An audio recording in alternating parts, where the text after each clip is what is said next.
అభివృద్ధి మన జీవితంలో కలిగి ఉండాలి. మనం చిన్నప్పుడు ఎంత ఉంటామండి? చిన్నవారుగా ఉంటాం.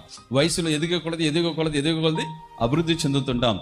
అలాగే ఆత్మీయ జీవితంలో కూడా మనం ఎత్తైన అభివృద్ధిలోనికి వెళ్ళాలి. కొంతమంది వ్యక్తులు ఉంటారండి, మరుగుజ్జులని ఉంటారు. వీరు ఎలా అంటే ఒక స్థాయికి వచ్చి ఆగిపోతారు అంతవా.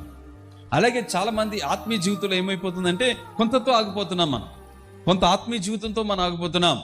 నీ ఆత్మీయ జీవితంలో అభివృద్ధి అనేది లేకుండా ఎక్కడ వేసిన గొంగలి అక్కడే ఉంది అంటే మన ఆశీర్వాదాలు పొందుకోలేము. మరి ముఖ్యంగా దేవుని పిల్లలని టైటిల్ మనం పొందుకోలేము. ప్రార్థనలో అభివృద్ధి ఉండాలి. ప్రార్థన అనగానే పరిగెత్తాలి. ప్రార్థన అనగా నేను చేయాలని ఆసక్తి రావాలి. ప్రార్థనలో అభివృద్ధి మనకు లేదు. పోయిన సంవత్సరం ఎలా ఉందో అంతకుముందు సంవత్సరాలు ఉందో అలాగే ఉంది మన ఆత్మీయ జీవితం. అంతకుముందు సంవత్సరంలో వాక్యంలో ఎంత అభివృద్ధి ఉందో ఇప్పుడంతే అభివృద్ధి ఉంది. గత కాలంలో ఎలా ఉన్నాం ఇప్పుడు అలాగున్నాం కాదు. మన జీవితంలో అభివృద్ధిని తేటతెల్లంగా కనపరచమని వాక్యం సెలవిస్తుంది.